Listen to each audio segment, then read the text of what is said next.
tampilkan Bapak ya. Boleh. Ini filosofis sekali, sangat mendasar, sangat basic, sangat pondasi sekali. Ini saya sampaikan. Ini bukunya ternyata udah pada punya ya, baik. Di halaman selanjutnya, Pak. Alhamdulillah ini satu-satunya buku bahasa Arab terbitan Gramedia pertama kali. Panjang sekali. Jangan panjang Pak. Ke atas dulu, ke atas dulu. Nah, ke atas lagi halaman 2. Ah, ini dia, baik. Baik yang tadi Pak, yang ada bahasa Arabnya. Ya. Itu kan halaman 2 ya.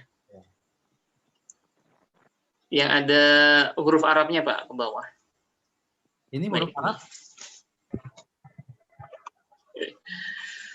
Assalamualaikum warahmatullahi wabarakatuh. Waalaikumsalam warahmatullahi wabarakatuh. Bismillahirrahmanirrahim. Alhamdulillah. Allahumma sholli wa sallim ala Rasulillah. Bapak-bapak sekalian, karena nggak ada ibunya ini. Yang pertama, kita belajar bahasa Arab. Kita niatkan untuk memang memahami pesan atau message dari Allah dalam Al-Quran dan hadis dulu. Itu pentingnya dulu ya. Karena kalau kita punya pasangan misalnya, atau kalau kita masih muda punya kekasih, dan kekasih kita bilang sesuatu, misalnya dia bilang sesuatu yang pesan ke kita, terus kita tidak tahu dia pesannya apa, itu sebenarnya kita akan menyesal. Nah, apalagi ini adalah pesan ya, message dari yang menciptakan kita, yaitu Allah Subhanahu wa taala di Al-Qur'an. Nah, kita memang harus, kalau kita levelnya sekarang tadi level 1 masih bisa membaca, alhamdulillah. Kita naik, kalau saya sih pingin kita naikkan lagi ke level yang kedua, yaitu bisa tahu makna artinya kata per kata, dan bisa, isinya ini. Nah, itu caranya untuk bisa menguasai level kedua tadi, bisa paham maknanya, yaitu sering membaca Al-Quran terjemah perkataan. Mudah-mudahan Bapak sekalian punya Al-Quran terjemah perkataan ya. Jadi memang harus dilafalkan satu persatu. Alif lam mim, dzalikal kitabu, dzalika itu al-kitabu kitablah, tidak ada raiba, keraguan, fihi, di dalamnya hudan, petunjuk lil muttaqin, untuk orang-orang yang bertakwa. Memang tiap hari dibaca begitu. Jadi sekali Bapak itu baca dengan terjemah perkatanya, satu lagi tersediakan Al-Quran yang polos, yang tidak ada terjemahan sama sekali. Jadi satu kali atau sekali 2 kali baca kata dan artinya, terus ditutup, terus baca Al-Quran yang benar-benar tidak ada artinya, ikutin. Dzalika itu Alkitabu kitab ya. Rutin ya, kalau rutin sebulan 2 bulan insya Allah udah lancar, karena bahasa Al-Quran kan berulang. Baik, itu level 2 ya. Level yang ketiga, dan ini kita akan pelajari bersama, yaitu setelah kita bisa membaca Al-Quran, semuanya sudah. Yang kedua, paham artinya, ini basic untuk memahami level yang ketiga, yaitu bisa menganalisis gramatikanya atau nahwu sorofnya. Misalnya, dzalikal kitabu, dzalika itu. Kenapa Alkitabu, bukan Alkitabah, bukan Kitabi? Nah, itu nanti kita belajar ya. Ya, karena dia sebagai mubtada'nya. Baik. Itu gambarannya ya, gambaran nanti yang kita belajar.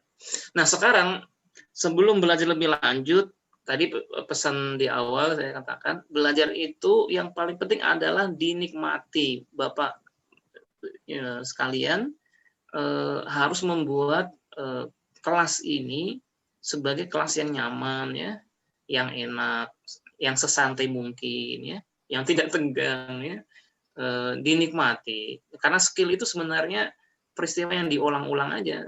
Kita pingin pinter bahasa Arab, sama seperti kita pingin pinter komputer atau bisa nyetir mobil. Saya sih terus terang belum bisa nyetir mobil ya, tapi saya yakin kalau saya tiap hari, kantornya itu di Kuningan, Jakarta, dari Depok, tiap hari suruh naik mobil ya, 2 tahun atau setahun kemudian, bapak-bapak yang di sini tidak ada yang meragukan kemampuan saya menyetir mobil ya. Tapi tiap hari harus pakai mobil ya.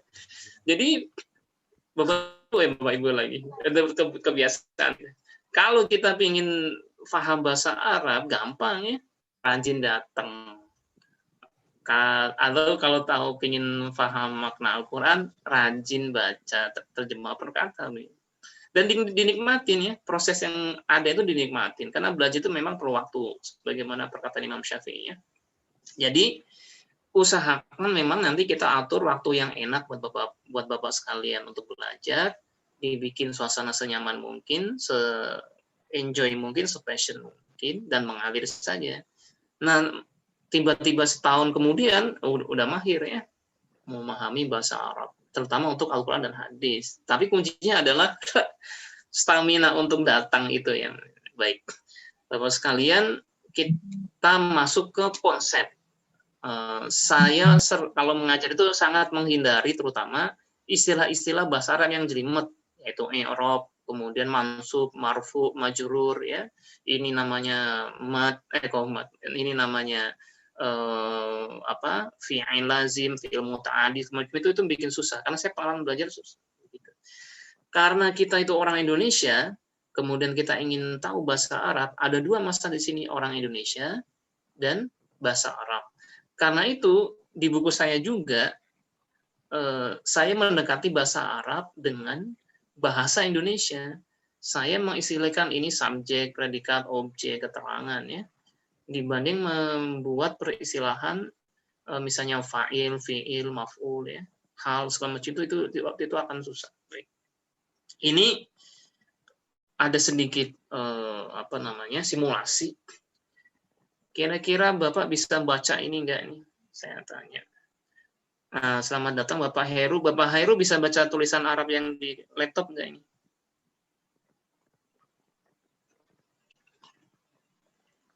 Masih di mute ya. Gimana bacanya Pak kira-kira?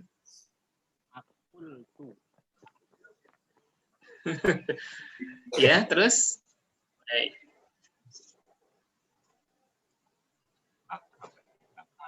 Pak Abdillah mungkin mau baca ini. Nyoba Ustadz ya.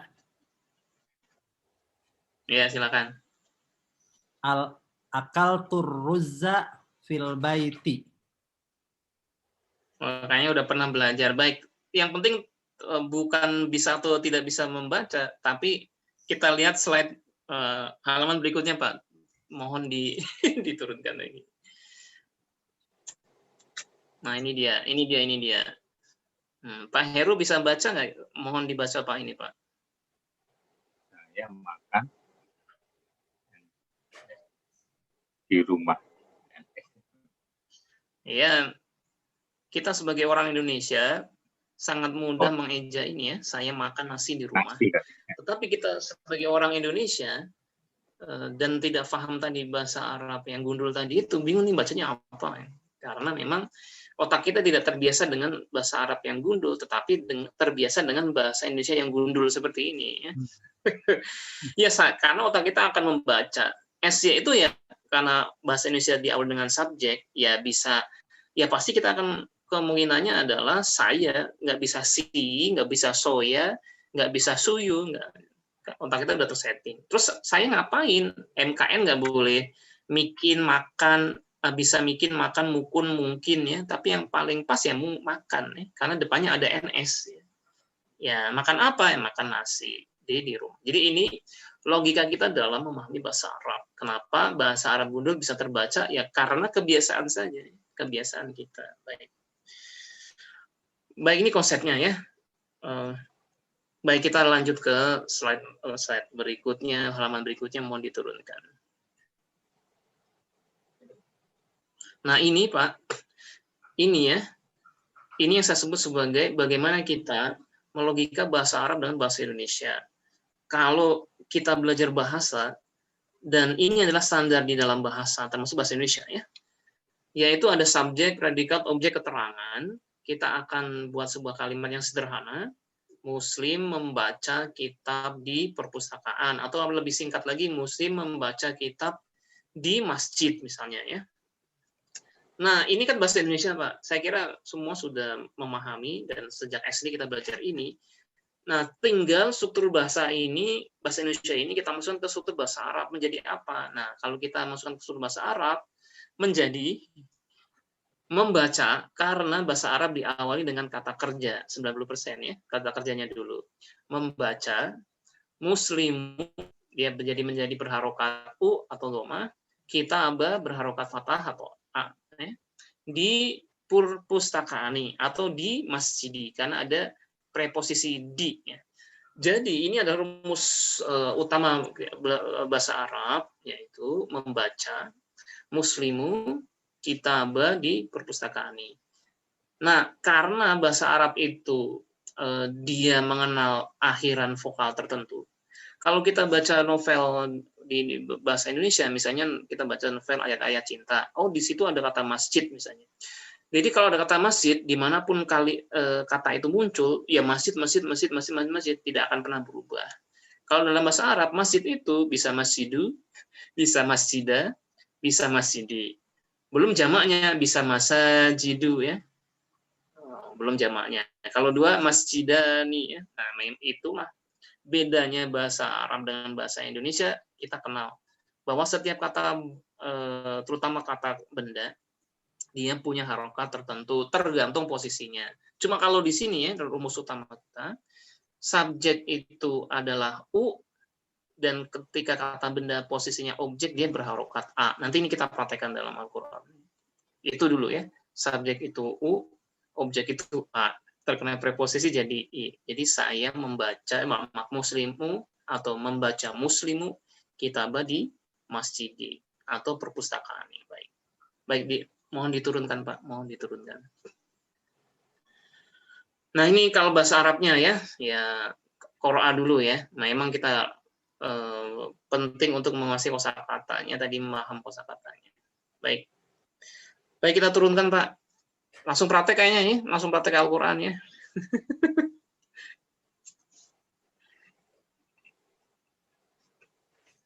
Ini nanti saja ya. Langsung ke bawah Pak.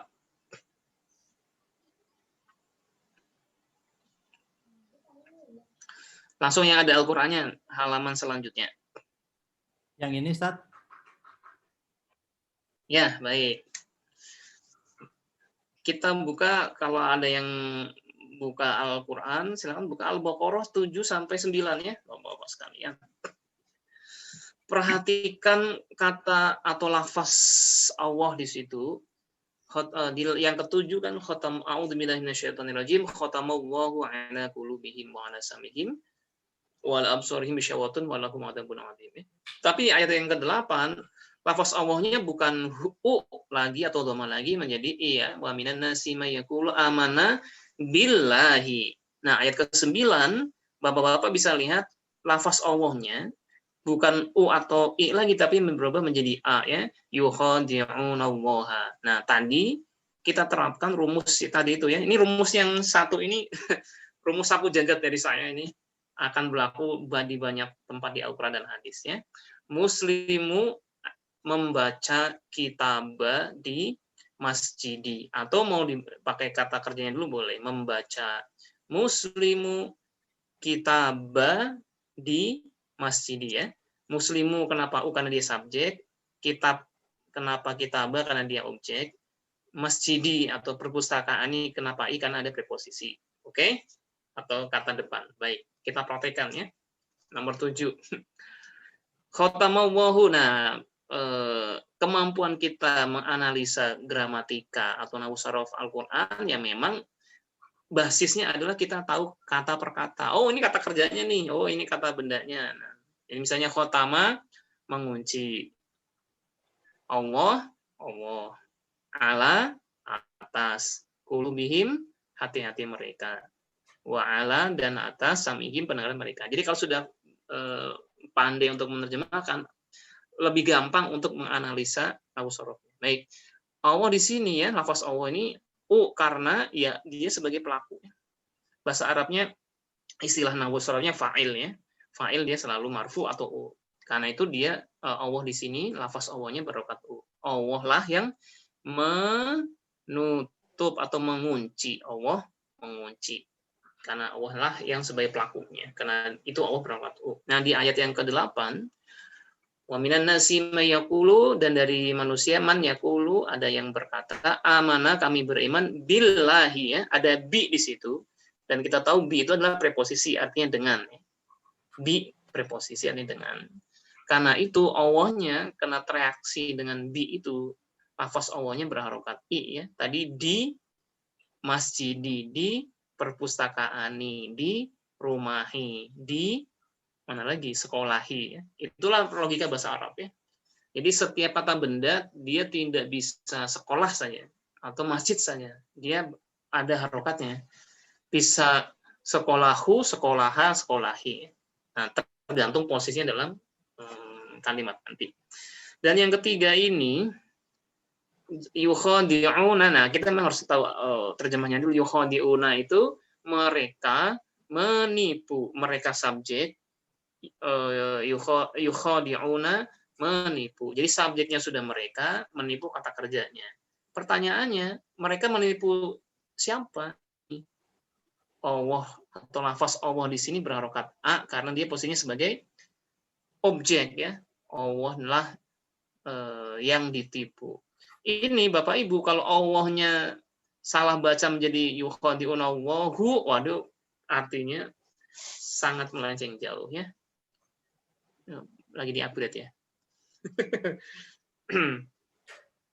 Jadi di dalam bahasa Arab salah harokat sedikit memang akan fatal maknanya. Ya Allah yang ditipu menjadi kalau yukhadi'una Allahu, Allah yang menipu. Tapi yukhadi'una Allaha, mereka menipu Allah ya, orang-orang kafir ini yang menipu Allah. Ini kita bedakan lafaz Allah tadi ya, yang ketujuh lafaz Allah sebagai subjek, yang ke-8 sebagai terkena preposisi menjadi i atau kata depan menjadi i, dan yang ke-9 kenapa lafaz Allah berharokat fathah karena sebagai objek. Nah, ini adalah pengantar ya. Nah, sedikit lagi mohon balik ke atas Pak, saya akan membahas bagaimana kita membedakan ini jenis kata apa ya. Ke atas lagi Pak, halaman yang sebelumnya itu. Baik tadi, lanjut Pak, lanjut ke atas lagi, mohon ke atas lagi. Nah ini dia. Ada, jadi enggak Pak, yang tadi yang ada fiil, isim, huruf ya. Nah ini dia, ini. Komponen utama bahasa Arab, oke Pak. Ini. Baik Bapak-Bapak sekalian, tadi saya bilang kalau kita ingin menguasai mobil atau komputer, gampang ya. Ya kita tiap hari pegang mobil atau komputer itu. Tapi pertama-tama kita harus paham komponen utama komputer itu apa sih? Ya komponen utama komputer ya ada layar, ada board, ada mouse segala macam. Kita pahami itu fungsinya. Kalau kita mau pinter menyetir mobil, ya kita pahami, oh ini ada kopling, ada setir, apalagi ya, ada rem ya, ada gas, itu komponen utamanya. Nah kalau bahasa Arab nggak banyak-banyak, cuma 3 ya, cuma 3, yaitu kata kerja, kata benda, dan kata preposisi atau huruf. Baik, saya sedikit masuk ke bahasa Arab ya. Kata kerja dalam bahasa Arab disebut sebagai fi'il ya. Pokoknya fi'il kata kerja. Tadi ya seperti membaca, mengunci ya, menutup, itu kata kerja. Nah, ciri-ciri fi'il saya singgung dikit aja. Ciri-ciri fi'il itu atau kata kerja tidak boleh berharokat tanwin ya. Jadi kalau ada kata dalam bahasa Arab sudah tanwin, entah itu tanwin domah, tanwin kasroh, tanwin fathah, itu pasti kata benda ya. Kata kerja tidak boleh tanwin. Ciri-cirinya itu ya. Nah yang kedua, komponen utama bahasa Arab yang kedua adalah kata benda ya. Kata benda itu ya ciri-ciri tadi ada tanwin. Yang kedua ciri-ciri utama adalah ada preposisi yang nanti terkait dengan huruf-huruf jar ya. Diawali dengan preposisi terutama. Baik, ini adalah kata benda dan kata kerja. Nah, tapi di antara kata benda dan kata kerja ada satu lagi tipe kata yang maknanya tidak jelas kecuali dia gabung dengan kata benda atau kata kerja. Misalnya begini, kalau kita mau manggil tukang abang Gojek, terus abang Gojeknya nanya, Bapak mau kemana? Kita jawab ke, atau ada yang nanya ke kita, Pak pisaunya di mana? Kita bilang di saja, maka lawan bicara kita nggak paham. Jadi definisi yang ketiga huruf ini adalah apa ya, komponen-komponen kecil, entah itu ke dari apalagi atas segala macam itu, yang kalau diucapkan orang lain tidak paham. Contoh ya, kalau kita ditanya, Bapak mau kemana? Kita jawab masjid, orang lain paham. Kita jawab kantor, orang lain paham. Tapi kalau kita jawabnya ke atau jawabnya di, ya orang lain tidak paham. Itulah ciri-ciri huruf ya.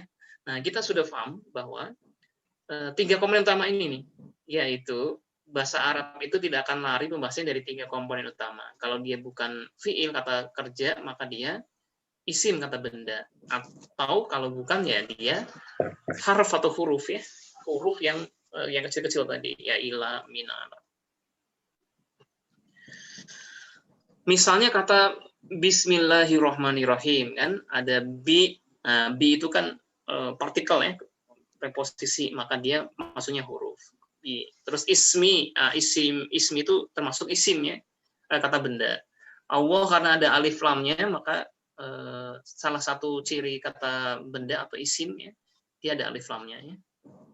Maka Allah termasuk isim. Ar-Rahman ada alif lamnya, dia juga isim ya, kata benda. Ar-Rahim ada alif lam, juga isim juga. Nah, di kata bismillah kok nggak ada kata kerjanya? Ya, emang nggak ada kata kerjanya ya. Jadi tidak ada menyebutnya, bi itu dengan nama Allah yang Maha Pemurah, Maha Rahim. Sampai di sini dulu, jangan terlalu banyak-banyak dulu. Mungkin bapak-bapak dari tadi saya menjelaskan dan mencontohkan dalam bacaan Al-Quran, mungkin ada yang ditanyakan, oh kok begini sih, silakan. Silakan langsung saja kalau ada yang bertanya, sebenarnya pas saya menerangkan langsung bisa disela ya, silakan. Saya sambil minum dulu.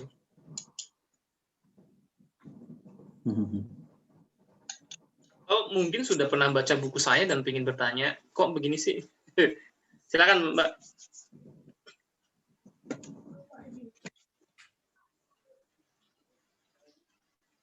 Sejauh ini masih difahami atau karena kalau diam itu ada dua ini ya, dua tafsiran.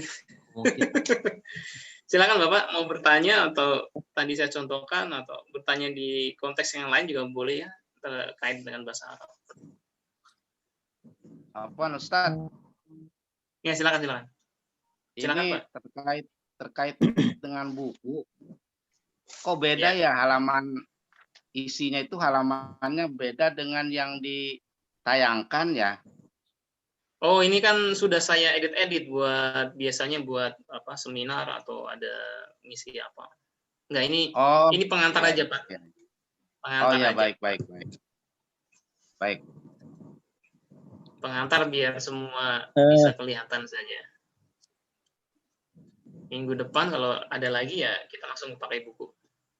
Silakan yang lain, silakan Bapak. Tadi penjelasan saya apakah bisa diserap atau mungkin terlalu abstrak? Silakan. Kalau inna itu termasuk apa, huruf atau isim? Waduh, nanya udah inna dulu ya. Masuk huruf, Pak ya? Pertama gitu. Hah? Huruf ya? Kalau saya masukkannya huruf ya, udah langsung inna aja ini. Termasuk kelompok huruf ya. Karena misalnya saya tanya Bapak ya, Pak, Bapak mau kemana? Bapak Bapak jawabnya sesungguhnya, nggak akan ini ya, nggak akan masuk gitu. Maka dia masuk huruf ya. Karena kalau dijawab sesungguhnya orang nggak paham ya. Jadi yang dikategorikan isim itu ya dia pasti mengabarkan sesuatu, entah itu nama tempat atau nama aktivitas ya. Bapak sedang apa? Makan. Bapak sedang apa? Sesungguhnya. Pusing yang lawan bicaranya pusing. Bapak sedang apa? Sesungguhnya. Sesungguhnya. Wah, itu pertanyaannya sudah ini. Silakan. Tapi ini ya, kalau onderdil utamanya bahasa Arab ya ini ya fiil, isim, huruf. Tapi nanti kita belajar apa sih ciri-ciri fiil, isim dan huruf lebih lanjut nanti kita belajar. Silakan Pak, yang banyak ya. Ustaz, Yang di ayat ke-7 Ustaz, khotamallahu. Ya, silakan. Itu kan itu Allah itu kan sebagai objek ya Ustaz ya. Sebagai subjek Pak, pelaku. Sebagai pelaku ya, subjek ya. Nah, apakah Kan muslimu baca kitabah. apakah baris sebelumnya itu harus patah dulu atau ada bisa kasroh, bisa domah, Ustaz? Maksudnya yang Kalau khotama ini, Pak. Iya, betul Ustaz. Oh iya. Jadi baik pengenalan tentang kata kerja ya. Jadi gini, tadi pegang rumus utamanya membaca muslimu kitabah di masjidi, atau boleh juga muslimu membaca kitabah di masjidi. Yang perlu digarisbawahi adalah muslimu karena dia subjek menjadi U, kitabnya karena objek menjadi A. Nah, membacanya nanti kata kerja dalam bahasa Arab itu memang kompleks. Boleh ke bawahin sekalian saya menerangkan kata kerja nih karena ada pertanyaan. Bapak mohon dikebawahin terus.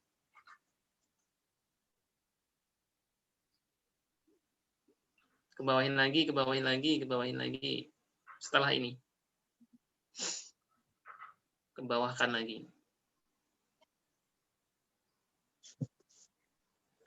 Nah, ini Pak. Nah, ini dia. Up.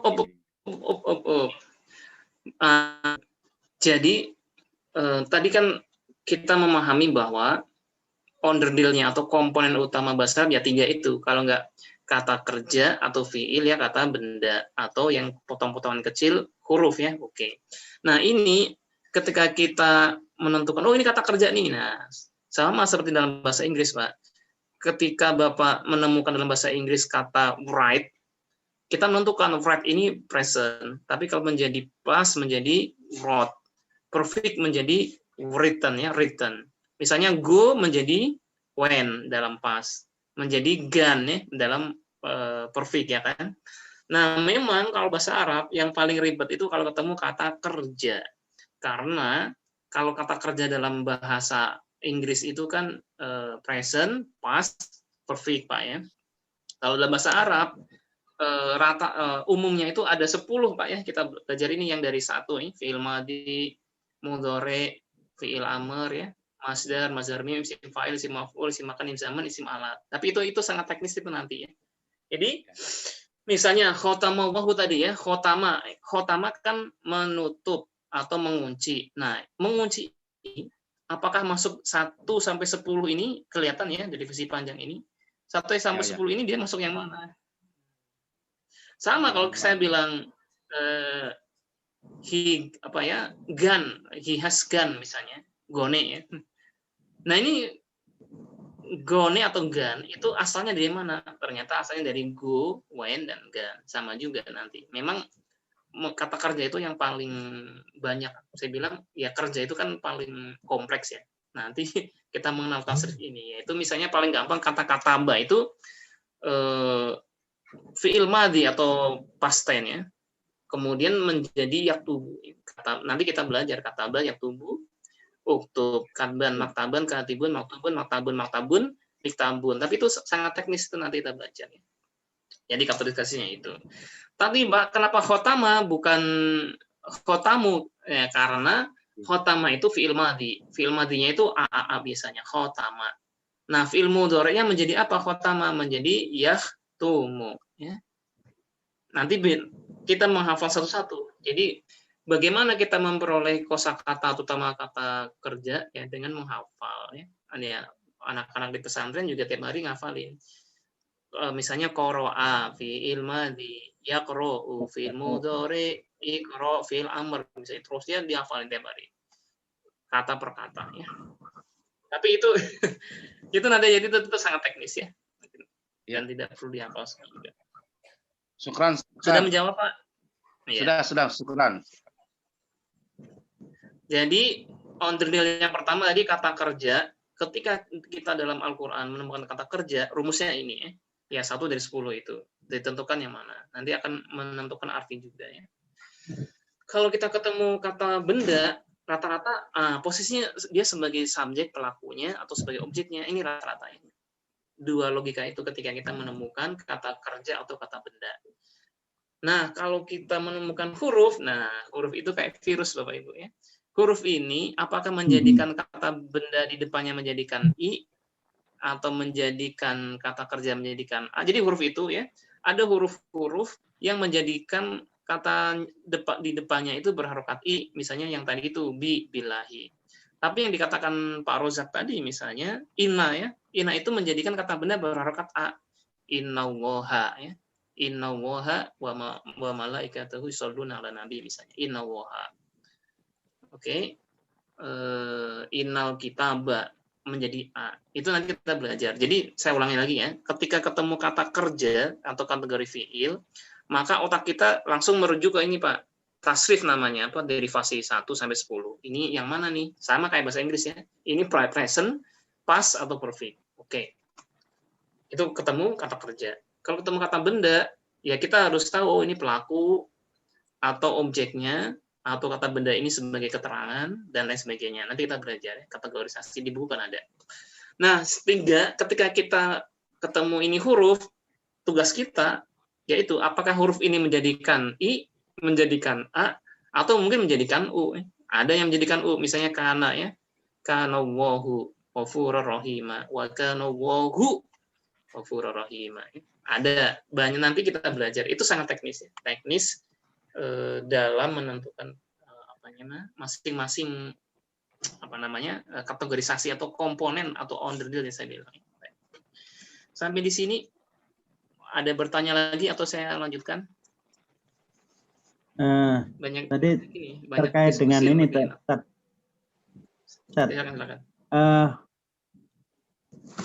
Terkait dengan huruf tadi, Silakan, Pak. Itu ya. Salah satu cirinya apakah selalu diakhiri setelah huruf itu dengan isim tadi ya. Contohnya kalau tadi kata inna gitu belakangnya kan ya. Allah huruf. gitu kan. Isim Innallaha. Ya. Betul ya? Baik. Jadi huruf itu seperti virus, Pak, dan virus itu ada virus yang menyerang otak namanya meningitis, ada yang menyerang sistem pernafasan termasuk COVID, ada virus yang menyerang tenggorokan atau pencernaan, ada semuanya. Nah, saya bilang huruf itu kayak virus, Pak. Jenisnya macam-macam dan menyerangnya juga macam-macam. Nanti saya juga banyak menerangkan di channel YouTube saya juga. Jadi misalnya ya, virus yang menyerang ke kata benda atau isim, namanya virus jar atau huruf jar. Huruf jar ada rumusnya ya, nanti kata wali fi an bi bisa ngalamin alamin ilah hatta ya. Nanti saya kasih rumus praktis yang banyak. Kata misalnya ka seperti ya kasyamsi, ta untuk sumpah tawahi, wallahi demi Allah ya, wasyamsi wal fajri, oke. Kata li itu lil dirosati lil baiti lid da'wati li, kata wali fi agamanya fil masjidi ya, fil madrasati, fi an misalnya anil masjidil harami, kata wali fi an bi kan tadi saya bisa ngala alam apalagi alallahi wa alallahi falyatawakkalul mu'minun. Alamin min juga ya, minal madrasati minad dirosati, dan alamin illa dan hatta ya, hatta matla'i ya. Itu contoh huruf atau virus ya saya bilang yang menyerang isim, yaitu virus jar namanya. Jadi hanya untuk isim, virus yang menyerang isim. Ada tadi Pak ya. Ada 19 sebenarnya nanti. Itu nanti Pak. Pokoknya kita pertemuan pertama belajar filosofis dulu ya. Nggak sampai ke teknik-teknik, itu nanti aja. Baik. Yang kedua, ada virus yang menyerang kata kerja, Pak. Dan menjadikan misalnya an ya. An. Misalnya yaqra'u menjadi an yaqra'a. Yaj'alu menjadi an yaj'ala.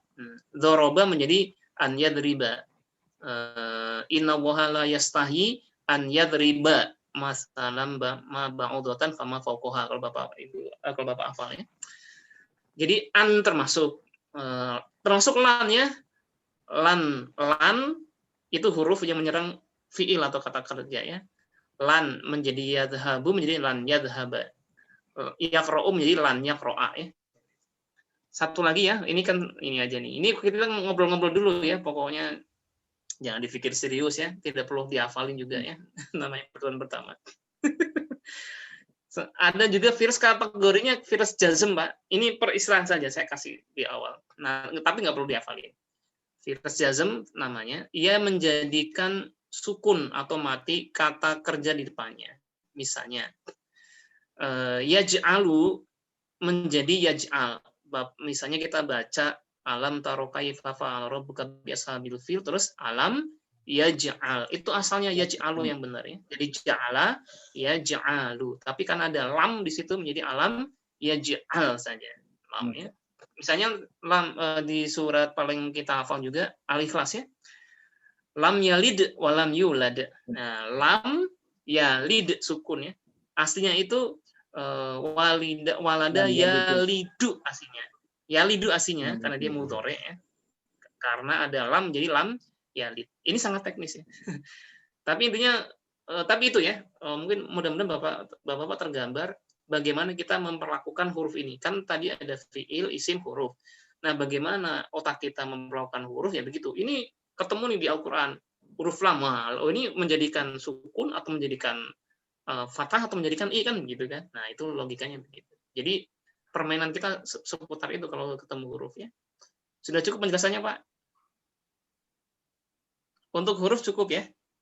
Ya, kira-kira begitu. Ini kira-kira dulu ya, belum ke teknis. Jadi ketika kita ketemu huruf, map si otak kita begitu ya. Ini menjadikan i atau menjadikan sukun atau menjadikan apa fathah nih. Nah, masuk virus apa nih? Kalau isim ya nanti lihat isim posisinya sebagai apa. Menentukan a, i, u-nya. Apakah berharokat u atau a. Nah, kemudian kalau fiil, nah fiil itu yang paling kompleks saya bilang. Memang harus dihafal ya. Tadi kata dzoroba misalnya, dzoroba maaf khotama atau dzoroba yang paling banyak dipakai. Misalnya dzoroba Allahu masalil ladzina amanu ra'ata Fir'aun misalnya. Jadi dzoroba itu kan kata kerja, tapi kalau ditasrif ke kiri yang ada 10 itu, jadi kata dzoroba yadribu dzorban, madroban, dzoribun, madrubun, madrobun, midrobun. Itu baru 10 ya. Nah, maaf, ini konsepnya jangan dihafalin, tapi kita atau yang kataba dulu yang paling gampang ya, yang ada di sini kataba. Kata kerja dalam bahasa Arab, satu kata kerja itu bisa menjadi ratusan bahkan ribuan kosakata yang lainnya. Kalau bahasa Inggris kan dari go, when, gone, apalagi going, nggak ada lagi kan pusing ya. Atau gus ada 5.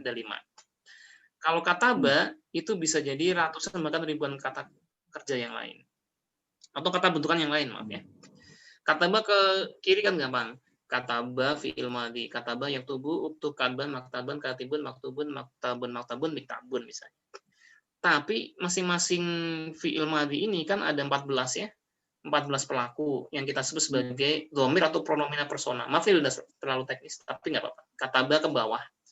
Kataba ke bawah tergantung bahasa Inggris kan I, you, we, she, he, it ya.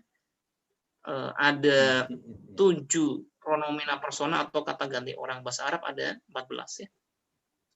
Itu huwa huma hum, hiya huma huna, anta antuma antum, anti antuma antuna, ana nahnu. Jadi kalau kataba di tasrif ke bawah, kataba katabu, katabat katabata katabna, katabta katabtuma katabtum, katapi katabtuma katabtuna, katabtu katabna, yaktubu yaktubani yaktubuna, taktubu taktubani yaktubna, taktubu taktubani taktubuna taktubina taktubani taktubna, aktubu naktubu. Itu sangat teknis ya, sangat teknis. Tapi itu nanti ya, jangan.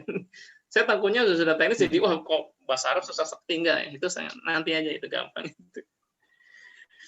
Baik, kita sudah mengenal 3 komponen atau underdeal utama bahasa Arab dan bagaimana kita menganalisisnya dalam bahasa Arab. Nah, Mohon dikeataskan sedikit Ustaz ininya, tampilannya. Jadi bahasa Arab, maaf, satu halaman lagi ternyata. Mohon keataskan lagi. Saya mengenalkan tentang istilah nahwu shorof, ya. Ke atas lagi. Ini ada nahwu. Apa sih yang disebut nahwu shorof? Nahwu shorof itu artinya gramatika, ya, gramatika, tata bahasa. Cuma terdiri dari dua, nahwu dan shorof. Nahwu itu yang tadi itu paling kita pelajari. Kenapa lafaz Allah berharokat u? Kenapa ada yang berharokat i atau kasro? Kenapa ada yang berharokat a atau fathah? Itu nahwu. Nahwu adalah intinya jangan panjang-panjang. Nahwu adalah ilmu yang mempelajari posisi kata. Udah itu aja. Posisi dan harokat kata dalam kalimat, ya. Jadi kenapa subjek itu u atau dhammah, kenapa objek itu a, itu nahwu, ya. Jadi kenapa muslimu bukan muslimi, bukan muslimah, ya. Tergantung posisinya, itu adalah nahwu, ya. Jadi nahwu itu mempelajari posisi kata dalam kalimat. Posisinya sebagai apa? Subjek, apakah objek atau keterangan dan lain sebagainya itu. Contohnya lagi nih, di sini ada kata Muhammadun asalnya, tapi dia karena sebagai subjek ya qala Muhammadun, qala ar-rasulu, qala Allahu, ya, karena sebagai subjek. Tapi kalau dia sebagai objek bukan Muhammadun lagi tapi Muhammadan. Maaf harus pakai alif, ya. Misalnya saya melihat Muhammad, ra'aitu ana ra'aitu Muhammadan, ya, karena dia sebagai objek, ya. Saya melihat, saya subjek, melihat predikat, Muhammadnya sebagai objek, ya Muhammadan. Tapi kalau kena preposisi, yang tadi huruf jar, ya, yang kata walifian bisa ngalamin hilang harta ini, ala ini, solu misalnya bersolawatlah, ada huruf ala, maka Muhammadnya menjadi kasroh, ya, Muhammadin, ya. Ini dibahas dalam ilmu nahwu. Kenapa menjadi un, kenapa jadi an, kenapa menjadi in, ya karena beda posisi. Itu adalah nahwu, ya. Nahwu adalah ilmu yang mempelajari posisi kata, gitu aja. Posisi kata dan harokatnya, gitu aja sudah. Jangan panjang-panjang. Baik, satu lagi nahwu dan shorof, ya.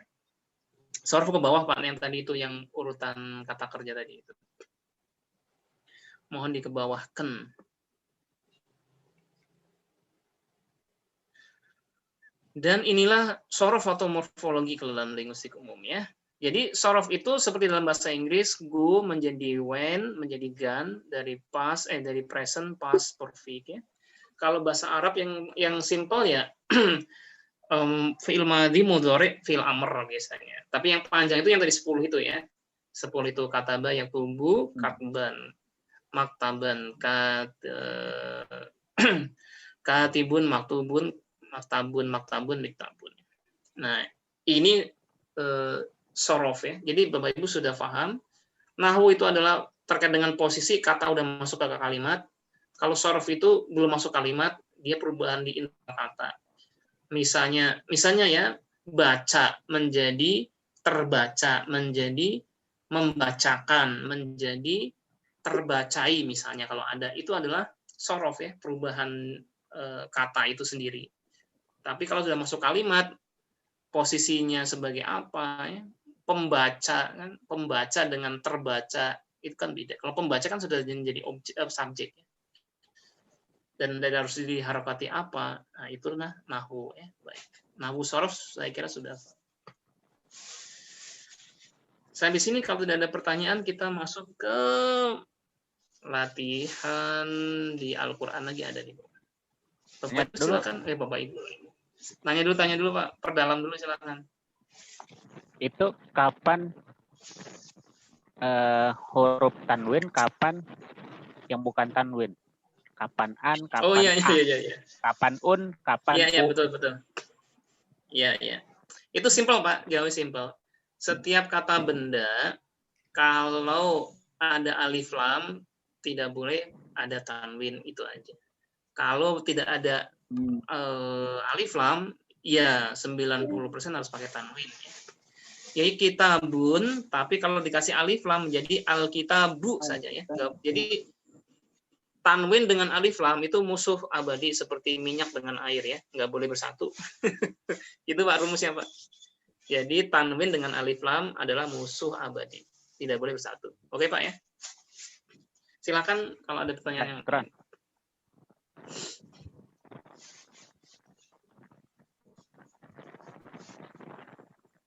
belum ada, baik.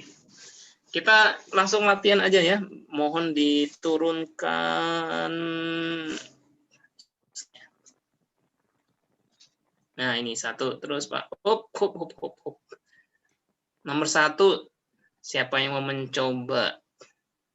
Pak Samburi ya. Nah, saya tunjuk aja nih biar seru ini. Silakan dibaca Pak nomor 1 Pak.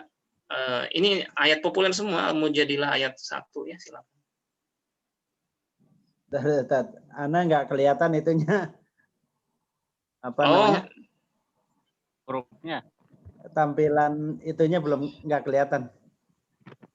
Oh, koneksi Kalau di kayaknya buku ya. ada, Dat. Buku ada, di buku ada. Ini Di buku di ada. HP soalnya. Di buku ada. Di buku ada Ana Pak. ngeliatnya di buku halaman berapa? Halaman 21. Aduh. Halaman 21. Halaman 21 Pak, ya? 21. Baca aja Pak Al-Qur'an. Baca ayatnya Pak. Baik. A'udzubillahi minasyaitonir Ini At-Tahrim Al-Mujadilah ayat 1. Ya. Qad sami Allahu qaulan lati tujadiluka fi zawjiha wa tastaqi ilallahi wallahu yasma'u tahawurakuma innallaha sami'un basir. Baik, Gimana, itu level 1 baca, level 2 menerjemahkan. Baik, saya terjemahkan ya.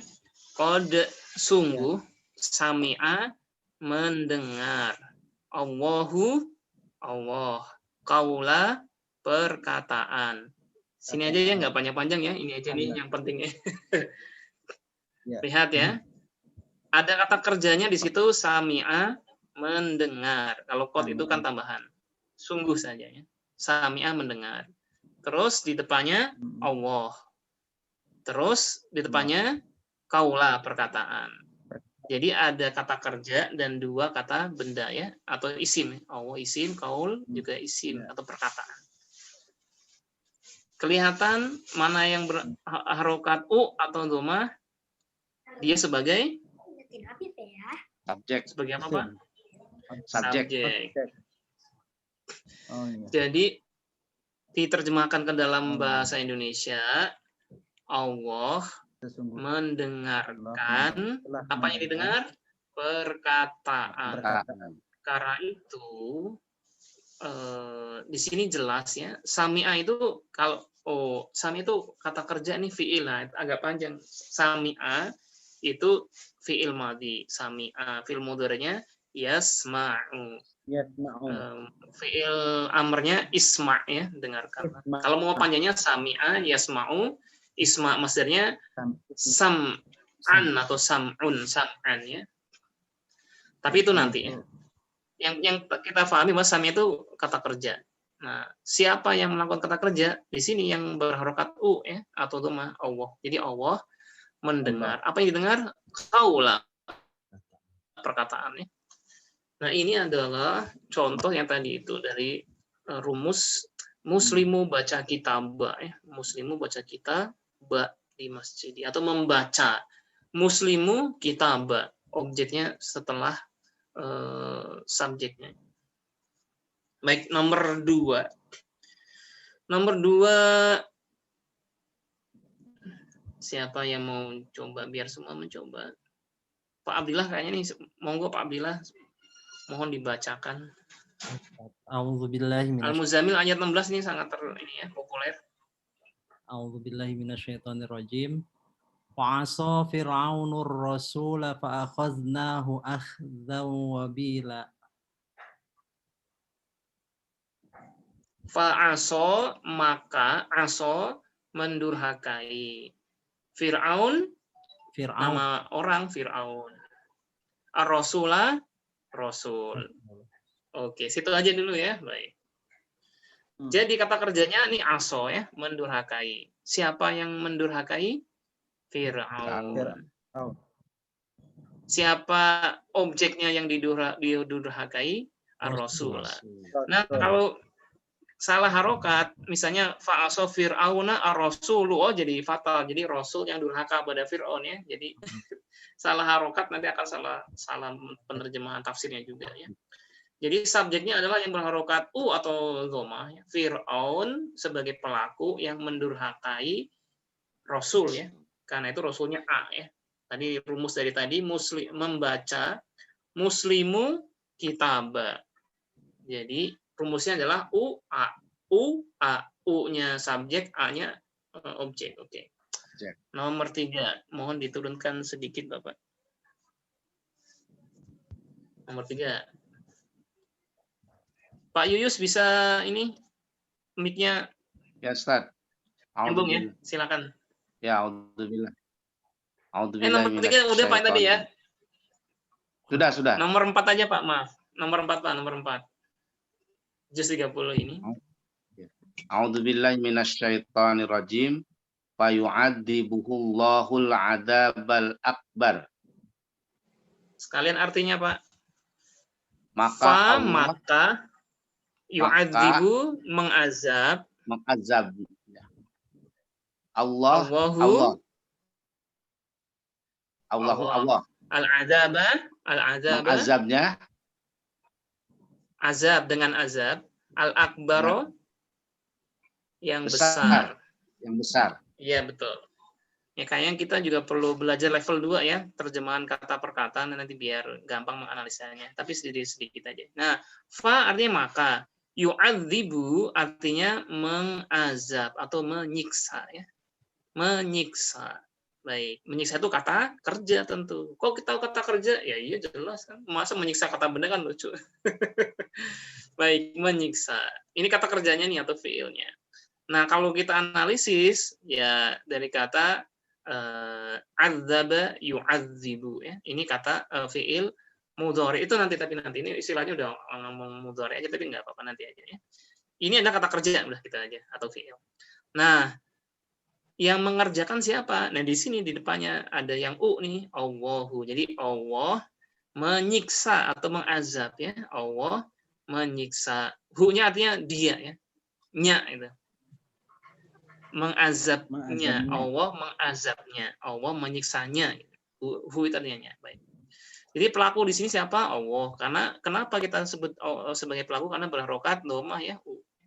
Allah menyiksanya atau mengazabnya. Al-adzaba dengan azab sebagai objek sebenarnya ya. Jadi kalau azab itu butuh objeknya ini dengan siksaan gitu. Dengan azab. Allah menyiksanya al-adzaba dengan siksaan, dia sebagai objeknya ya, karena dia berharokat A. Al-akbar itu sifatnya yang besar. Ya. Silakan. Ya, silakan bertanya silakan. Silakan. Di kata fayu adibuhu menggunakan domah ya. Allahu domah. Itu kenapa Ustaz? Karena apakah ada kata fa atau bagaimana? Kan biasanya A sama U gitu Ustaz. Iya. Tadi Pak, yang UA itu adalah yang subjek dan objek. Kalau subjek itu harus kata benda, karena yang bisa melakukan kata benda. Pelaku, objek objeknya juga kata benda juga. Nah, yu'adzibu itu kata kerja. Kalau kata kerja bukan U dan A, tapi dihafalkan. Misalnya kalau bahasa Inggris go, when, dan. Kalau bahasa Arab yu'adzibu itu berasal dari kata adzaba yu'adzibu. Amrnya adzib ya. Kalau masdarnya ta'dziban ya. Fa'ilnya mu'adzib. Objeknya mu'adzab. Oh, iya itu sangat teknis. Iya, tapi sabar ya. Oh iya. Betul. Jadi gini, Pak. Paling kompleks ketika kita ketemu kata kerja. Betul, paling kompleks. Seperti kita ketemu kata kerja dalam bahasa Inggris juga kompleks. Oh, tiba-tiba ada kata went. Went itu artinya apa nih? pergi, karena kita tahu went itu bentuk pas dari go and go, went, ya kan? Termasuk gone, go nih ya. Itu kan kita tahu, oh ini dari kata go nih. Sama yu'adzibu di kata apa? Itu nanti kita butuh pembiasaan. Butuh ya belajar juga sih ya. Intinya. Jadi untuk kata kerja Pak, tidak alasannya ke UA enggak, itu dia harus dihafal ya, harus dihafal. Ini madi mudhari amr. Nomor 5. Yang belum kebagian siapa ini? Pak Jemi, selamat datang Pak Jemi. Mungkin mohon dibaca nomor 5 Pak. Oke, Assalamualaikum Ustaz. Waalaikumsalam. Silakan Pak. A'udzubillahi minasyaitonirrajim. Daraballahu masalan lilladzina kafaru ra'ata Nuhi wa imra'ata Lut. Terima kasih. Kita artikan ya, saya artikan. Doroba, memberi atau memukul, kalau bahasa terjemah harfiahnya itu memukul. Tapi ya memukul itu tidak harus artinya memukul beneran ya. Karena kalau kita makan, kata bahasa Indonesia kata makan itu tidak selamanya makan itu mengunyah makanan. Kalau makan ati ya bukan. Dia makan ati. Bukan mengunyah makanan tapi kesel ya. Baik. Doroba artinya memberikan. Siapa yang memberikan atau membuat ya, memberi atau membuat? Allah. Karena itu Allah di situ sebagai subjek. Kita harokatin domah Allah. Allah membuat atau Allah memberikan. Apa yang dibuat atau diberikan yaitu masalan ya, permisalan. Ada satu kata kerja doroba, ada dua kata benda di situ, lafaz Allah dan masalan. Pelakunya U, objeknya A ya. Allah membuat permisalan ya. Doroba Allahu masalan, Allah memberikan permisalan kepada orang yang kafir adalah istrinya Nuh dan istrinya Lut ya. Baik. Sampai di bawahnya masih ada contohnya atau sudah selesai ini? Oh, sudah selesai, baik. Dari 5 contoh tadi, saya kira Bapak sekalian ini sudah lumayan tergambarkan ya. Pola bahasa Arab itu seperti apa sih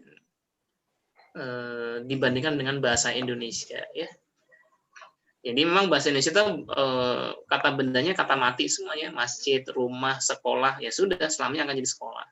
Kalau bahasa Arab bisa sekolahu, sekolaha, sekolahi, bisa masjidu, masjidah, masjidi ya, tergantung posisinya dalam kata.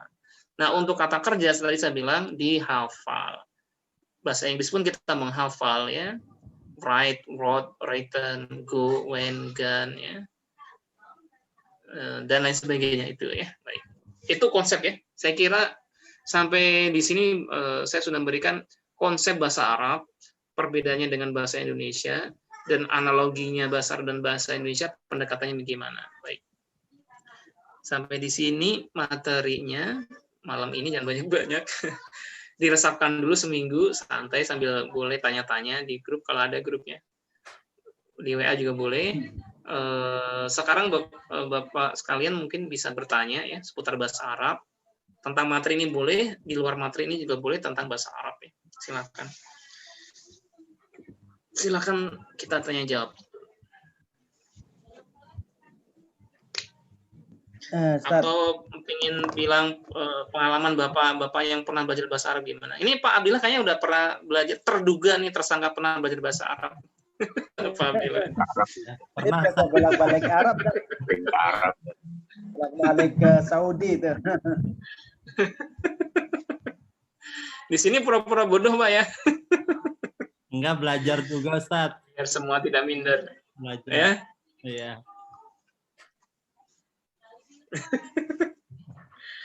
Baik, silakan Bapak Ibu mungkin cerita pengalaman belajar bahasa Arab, kesusahannya di mana, itu kan buat pembelajaran buat kita semuanya. Kalau saya dulu ya, saya waktu SMA itu giroh keislaman saya tinggi, ingin belajar bahasa Arab, saya ke toko buku di Pekalongan dulu, belajar bahasa Arab. Halo, saya masih kedengeran nggak nih? Takut ini. Masih Ustaz. Masih, Ustaz. Masih, Ustaz. Masih. Halo? Masih. Oh, masih. Masih. Kadang-kadang mati, saya pakai HP nih online-nya. Nah, jadi saya waktu SMA itu girohnya tinggi, keinginan pengen belajar bahasa Arab tinggi, baca, kemudian beli buku, saya baca. Langsung tuh ini i'rab ini namanya marfu, mansub, kalau ini haruf jar, pusing. Akhirnya buku itu saya taruh nggak belajar lagi ya. Karena istilahnya itu bikin kita pusing gitu. Saya kalau pengalaman ngajar sih menghindari istilah-istilah nahwu sorof dulu ya. Karena itu bikin menjadikan kita pusing. Itu nanti setelah paham konsepnya baru. Oh, subjek itu dalam bahasa Arab fa'il ya. Kemudian objek dalam bahasa Arab maf'ul bih ya. Tapi kalau di awal udah dikasih maf'ul bih, fi'il, fa'il, udah pusing nih yang ini fi'il atau maf'ul tadi itu pusing. Itu nanti aja gampang. Baik, silakan ingin bertanya sesuatu tentang bahasa Arab atau tentang materi tadi, silakan.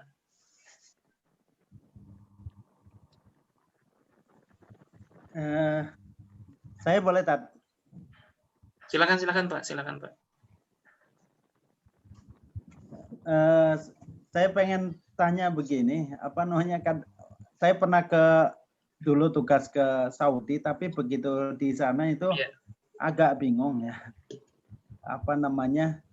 Konsep mungkin kayak bahasa amiyah dengan bahasa yang kita pelajari pusok kali Tat ya istilahnya. Fushah ya. Itu saya bingung dengan percakapan fushah ya.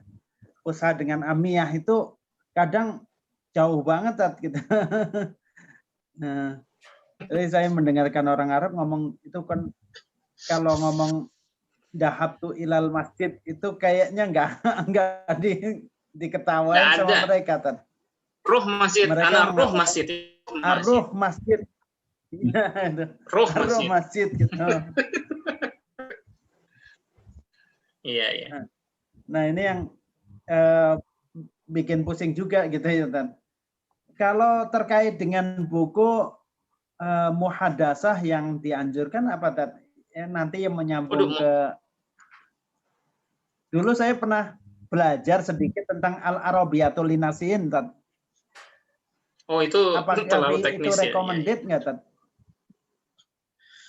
Buku percakapan banyak ya. Buku percakapan banyak, di Gramedia juga banyak. Karena percakapan standar aja. Percakapan di kelas, di pasar, di masjid, di kantor ada ya. Buku apapun itu yang pakai bahasa Indonesia Pak. Misalnya mahir bahasa Arab. Tapi saya banyak kok di Gramedia ya. Beli saja. Terus perbedaan bahasa Fusha dan Amiyah. Bahasa cirinya itu adalah tidak ada fi'il madhi, mudhari, fi'il amr dan segala macamnya itu. Bahasa amiyah itu ruh itu ya ana ruh, saya ruh, anta ruh, huwa ruh ya. Pokoknya semua itu ruh semuanya ya. Kalau fusha kan ana misalnya pergi itu dhahaba ya, ana adhabu. Yadhabu, anta tadhabu. Antum tadhabu. Nah, jadi beda-beda ya. Karena itu kalau kita di pesawat atau di mana tiba-tiba ada yang ngomong pakai bahasa Arab, kalau kelasnya dia bukan pelajar gitu ya atau TKI TKW pasti akan kelihatan langsung bahasa akan kelihatan langsung gitu. Jadi kenapa sih kalau kita ngomong bahasa Arab orang Arab menghormati kita? Karena kalau kita seorang pelajar mahasiswa kita ngomong bahasa Arab, orang Arab tuh masya Allah bahasa Arab Anda bagus sekali ya.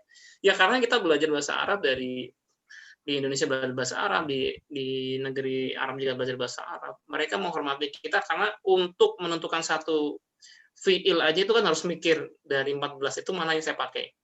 Misalnya dhahaba, adhabu, yadhabun, nadhabu itu kan beda-beda ya. Ini memang harus difikirkan. Jadi kelihatan banget sih kalau orang yang pernah belajar bahasa Arab atau sekedar ke Arab Saudi bergaul dengan para pekerja itu akan beda sekali. Kebanyakan amniyah di Saudi itu bukan amniyah Arab itu, tapi amniyah India ya. kita bilang sebagai Iya, lughatul batha ya. Bahasa pasar aja batha itu kalau kita dilihat itu. Jadi ruh pergi, kalau datang iji, terus apalagi ya, banyak pokoknya. Sama-sama sawah-sawah atau same-same sama sawah-sawah itu ya karangan orang India saja.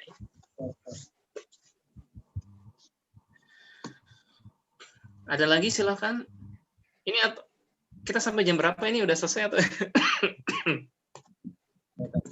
Cukup 1 jam dulu. Sudah ya. Kan dulu. Baik. Diresap dulu ya, Bapak. Kalau ada pertanyaan bisa nanya Pak Abdillah langsung itu. Yang sudah pengalaman belajar. Belajar juga, Ustaz. Jadi seminggu ini diendapkan dulu. Belajar itu santai Pak ya, santai, sedikit-sedikit sambil berproses ya.